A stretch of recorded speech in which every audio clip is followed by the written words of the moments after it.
Bharat global consumption capital के तौर पर तेजी से उभर रहा है। एक रिपोर्ट के मुताबिक अगले एक दशक में भारत की खपत में दोगुने की बढ़ोतरी हो जाएगी। रिपोर्ट की माने तो उसके पीछे बड़ी वजह रोजगार और न्यूक्लियर फैमिलीज हैं। कंजम्पशन कैपिटल के तौर पर उभरते भारत के आने वाले दिनों में तस्वीर कैसे होगी और इससे इंडियन इकोनॉमी को कितना फायदा होगा, ये जो 10 साल की जर्नी है इस पे कहां एक नए किस्म के मौके पनप रहे हैं, थोड़ा इसको गहराई से समझेंगे हमारे खास मेहमानों के साथ। लेकिन पहले ये रिपोर्ट समझ लीजिए और डेटा और फैक्ट्स क्या है इस रिपोर्ट के, जरा उसकी गहराई में उतरिए। भारत बनेगा ग्लोबल खपत का कैपिटल। 2034 तक भारत की खपत में होगा जबरदस्त इजाफा। ये महज जुमला नहीं, आने वाले कल की हकीकत है। दरअसल आबादी और खपत एक दूसरे के पूरक हैं। जाहिर है जितने अधिक लोग होंगे किसी वस्तु की खपत भी उतनी ही ज्यादा होगी। लेकिन इस खपत का आंकड़ा तब और बढ़ जाता है जब देश में विकास की बयार चल रही हो। विकसित भारत 2047 के लक्ष्य को पूरा करने के लिए सरकारी और निजी सहभागिता चरम पर हो और साथ ही साथ तकनीक के क्षेत्र में देश का युवा कुलाचे भर रहा हो। खासकर स्किल्ड वर्कफोर्स के मामले में भारत के बढ़ते कदम को देखते हुए खपत के आंकड़ों में उछाल आना सुनिश्चित है। और यही वजह है कि एंजल वन आइकॉनिक एसेट की रिपोर्ट में साफ कहा गया है कि दुनिया में सबसे तेजी से उभरते कंज्यूमर बेस को देखते हुए भारत की खपत अगले एक दशक यानी साल 2034 तक दुगनी हो जाएगी। देश के सकल घरेलू उत्पाद यानी जीडीपी को आधार माने तो भारत में खपत का प्रतिशत 56 के आसपास बैठता है। जाहिर है देश की इकोनॉमी के मद्देनजर ये एक सकारात्मक आंकड़ा है। खासकर बढ़ते नौकरी रोजगार के चलते देश में न्यूक्लियर फैमिली का चलन तेजी से बढ़ रहा है, जो बढ़ते कंजम्पशन के आंकड़े को बल दे रहा है। यानी आने वाले दिनों में कंजम्पशन का ये आंकड़ा हमारी इकोनॉमी को न केवल खाद पानी देने का काम करेगा बल्कि रोजगार की दिशा में भी रामबाण साबित होगा। जाहिर है बढ़ते कंजम्पशन की खपत को पूरा करने के लिए मैन्युफैक्चरिंग सेक्टर और प्रोडक्शन के क्षेत्र में तेजी आएगी और इस तेजी को बरकरार रखने के लिए एक बड़े वर्कफोर्स की भी दरकार होगी। ग्लोबल इकोनॉमी में भारत के बढ़ते कदम के साथ लोगों की बढ़ती बचत और खर्च करने की क्षमता की प्रवृत्ति में बदलाव देखने को मिल रहा है। यही वजह है कि भारत को ग्लोबल कंजम्पशन की राजधानी के तौर पर देखा जाने लगा है। एक आंकड़े के मुताबिक पिछले 30 वर्षों में यानी 1997 से 2023 के बीच भारत में कुल बचत का आंकड़ा $12 ट्रिलियन था, जिसके 2047 तक बढ़कर $103 ट्रिलियन तक होने का अनुमान है। यानी बढ़ती बचत क्षमता और साथ ही इकोनॉमिक स्टेबिलिटी को मजबूती मिलेगी, बल्कि निवेश और खर्च को लेकर लोगों के हाथ भी खुलेंगे। वही वर्ल्ड डेटा लैब की ताज़ा रिपोर्ट की माने तो 2050 तक भारत का कुल ग्लोबल खपत में 16% का हिस्सा होगा, जिसके चलते ग्लोबल खपत में चीन की हिस्सेदारी सिमटकर 22% के लेवल पर आ सकती है। जाहिर है दुनिया भर की नजर भारत के बाजारों पर है। इसका साफ मतलब है कि मल्टीनेशनल कंपनियां भारत की बढ़ती खपत के अनुमानों को भांप चुकी हैं और इंडियन मार्केट में तेजी से एक्टिव भी हो रही हैं। ब्यूरो रिपोर्ट, जी मीडिया। बहुत ही खास मेहमान इस वक्त हमारे साथ जुड़ रहे हैं। स्वागत करते हैं धैर्यशील पाटिल साहब का, नेशनल प्रेसिडेंट हैं all India consumer products distributors federation के। बहुत बहुत स्वागत है पाटिल साहब आपका शो पे। सर काफ़ी इनकरेजिंग रिपोर्ट है जिसमें जो भारत का कंजम्पशन है जो कि इस वक्त 56% है जीडीपी का, ये प्रोजेक्टेड है डबल बाय 2034। क्या है सर इसका बिटवीन द लाइन एनालिसिस आपकी तरफ से, और ये कौन सी तस्वीर पेश कर रही है कंजम्पशन की जो भारत की स्टोरी है उसके ये कौन से पक्ष खोलती है? बिल्कुल, thank you for having me here. Consumption story जो है हिंदुस्तान की या भारत की इज एब्सोल्युटली रिमार्केबल। जिस तरह से हमारा पॉपुलेशन ग्रो हो ही रहा है, लेकिन अर्बनाइजेशन और रूरलाइजेशन कैसे उसके साथ ही डिजिटल एडॉप्शन की वजह से भी हो रहा है, ट्रांसफॉर्मेशन हो रहा है, बिकॉज कंज्यूमर बिहेवियर भी बदल रहा है। सो इंडियन ग्रोथ इंडस्ट्री जो आज ट्रेजेक्टरी पे ग्रोथ में दिख रही है, उसको मद्देनजर रखते हैं, कंजम्पशन बढ़ना ही बढ़ना है। उसके अलग अलग कारण हो सकते हैं। बेसिकली इसमें सबसे ज्यादा रीजन है कि ये जो न्यूक्लियर फैमिलीज, जैसे अभी बताया आपके रिपोर्ट में, basic reason is nuclear family and the people are trying to have a bit of everything. Absolutely sir. Sir इसमें कुछ बिटवीन द लाइंस कुछ दिलचस्प चीज़ें हैं, ख़ास तौर से जो growth in apparel and electronics हैं, ये ऐसा लग रहा है कि एक मैच्योर कंज्यूमर मार्केट की तरफ जा रहा है। बट आपको लगता है ये जो डिस्क्रिशनरी बूम आया है, इसकी सस्टेनेबिलिटी किस तरह की होगी सर? कुछ ऐसे हेडविंड्स तो नहीं है जहां पर हमें थोड़ा सा ध्यान रखना पड़ेगा ग्रोथ के मोर्चे पर कैपिटा इनकम के मोर्चे पर? ये स्टोरी आपको विश्वास है कि बिल्कुल इसी तरह से गुडी गुडी सी रहेगी? बिल्कुल, मतलब जिस तरह से हमारा अभी इंडस्ट्रियल रेवोल्यूशन चल रहा है, या जैसे मेक इन इंडिया है, या जिस तरह से गवर्नमेंट के पॉलिसीज हो रही है, उस हिसाब से देखा जाए तो we have already reached the bottom. मतलब जो जो होना था वो हो चुका। पोस्ट कोरोना जिस तरह से हमारे इकोनॉमी के ऊपर जो इफेक्ट्स आए, से स्लो टर्न्स आए, अब इससे यहाँ से there is only growth and growth. So we are very much positive कि आने वाले सालों में India will be the consumption capital of the country. Absolutely. हमारे साथ एक और ख़ास मेहमान जुड़ चुके हैं। स्वागत करते हैं हरमिंदर साहनी साहब का, फाउंडर एंड एमडी हैं वजीर एडवाइजर्स के। गुड इवनिंग साहनी सर, बहुत बहुत स्वागत है आपका। आप किस तरह से देख रहे हैं सर इस रिपोर्ट को, जिसमें जो भारत का जो कंजम्पशन है, जैसा हम चर्चा कर ही रहे थे कि currently 56% of GDP, it will double by 2034। आपका एनालिसिस सर? आपकी आवाज ब्रेक हो रही थी, इफ यू कैन जस्ट एक बार रिपीट करिएगा सर। आपका एनालिसिस इस रिपोर्ट पे, जिसमें कंजम्पशन डबल होने की बात की जा रही है 2034 तक, 34 तक। नो डेफिनेटली, अगर आप कहें तो मेरा अनुमान तो इससे थोड़ा और ऑप्टिमिस्टिक रहेगा, लेकिन नियर टर्म में अगर बात करें, मुझे लगता है अभी थोड़ी हेडविंड्स हैं, क्योंकि हमने जो कोविड के बाद जो बूम देखा उसके कारण जो बेस खड़ा हो गया है, उसके बाद थोड़ा सा हेडविंड्स आ रही हैं। लेकिन अगर 2034 की बात करें तो अगर मेरी कोशिश हो तो मैं उसको थोड़ा और इम्प्रूव ही करूंगा नंबर को। Otherwise I agree with this estimate, because जिस तरीके से हमारी ओवरऑल जिस बेस लेवल पे हम लोग पहुंच चुके हैं अभी, और कंजम्पशन की जब हम बात करें, जो आपने पिछले 3 4 5 साल में देखा होगा कि किस तरीके से रियल एस्टेट जो है अर्बन सेंटर्स में और टीयर 1 टीयर 2 मेट्रोज के अंदर जिस तरीके रियल एस्टेट बढ़ी है, तो अर्बनाइजेशन का ये सबसे बड़ा इंडिकेटर है कि लोग अब घर खरीद रहे हैं इन शहरों में, उनको यहीं रहना है। ऐसा नहीं है कि वो माइग्रेंट्स हैं, आ रहे हैं जा रहे हैं, तो यहाँ पे घर खरीद रहे हैं, यहीं रहना चाह रहे हैं। जब अर्बनाइजेशन होती है उसके कारण कंजम्पशन अपने आप बढ़ती है, और नए नए कंजम्पशन के जो एलिमेंट्स होते हैं वो आपकी कंजम्पशन बास्केट में ऐड होने शुरू हो जाते हैं, जो जब आप छोटे शहर में थे या कस्बे में थे, गांव में थे, तो वो थे ही नहीं।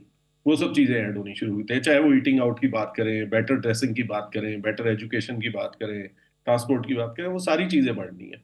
तो there is no doubt about that कि ये 2034 10 साल की अगर बात कर रहे हैं तो definitely this number will be more than double.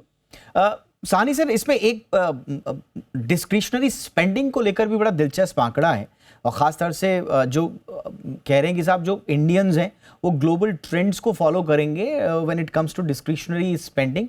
ख़ास तौर से इलेक्ट्रॉनिक्स की तरफ जा रहे हैं, अपैरल्स की तरफ जा रहे हैं, ज्वेलरी की तरफ, और ख़ास तौर से जो नए नए एक्सपीरियंसेस हैं, यानी कि वी विल आउटपेस इसेंशियल्स। आप लग रहा है सर कि जो हमारी ट्रेडिशनल जो माइंडसेट रहा है कंजम्पशन का, वो ज़्यादातर इसेंशियल्स बेस्ड ज़्यादा रहा है, डिस्क्रिशनरी स्पेंडिंग कम रहा है। तो आपको लग रहा है कि ये शिफ्ट आप भी देख पा रहे हैं?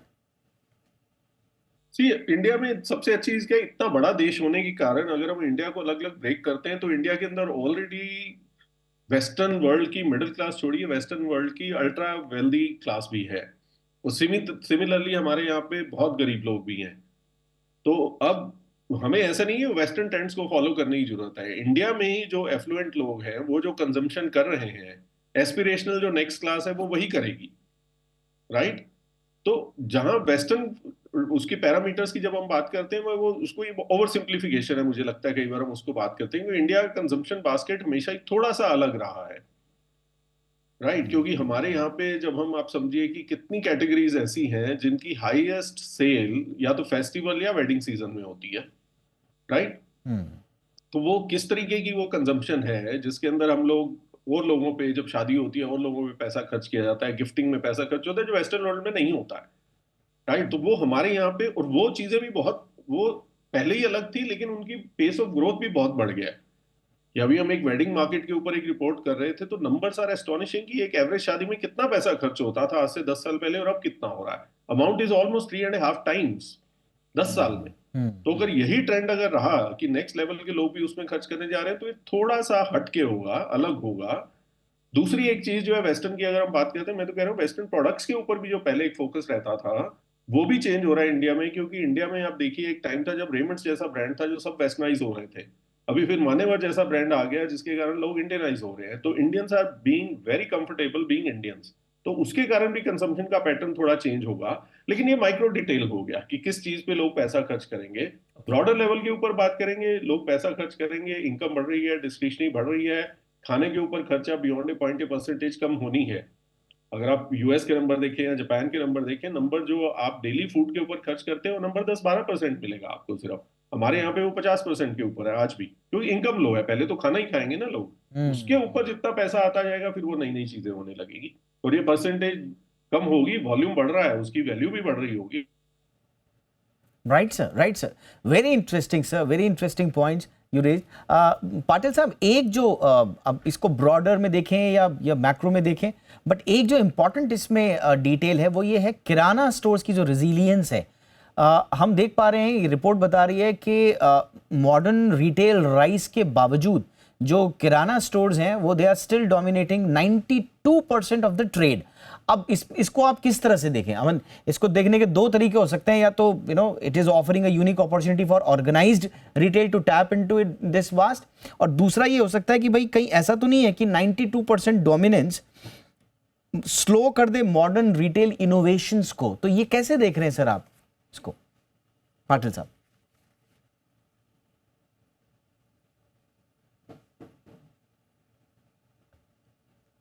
पाटिल साहब, सवाल आपके लिए था सर। ये किराना स्टोर्स की जो डोमिनेंस है 92%, इसको आप किस तरह से देख रहे हैं सर? ये बिल्कुल, बिकॉज हाँ, किराना स्टोर्स जो है ये सदियों से आए हुए हैं। And the business model for kirana stores अगर देखेंगे, it is more emotional and convenience to this. आज के जो नए आए हुए क्विक कॉमर्स है, ये this are all things which are trying to destruct the entire ecosystem जो आज की डेट में बना हुआ है। आज आप देखेंगे, जैसा आपने सही बोला कि 90-92% तक kirana stores are doing the business.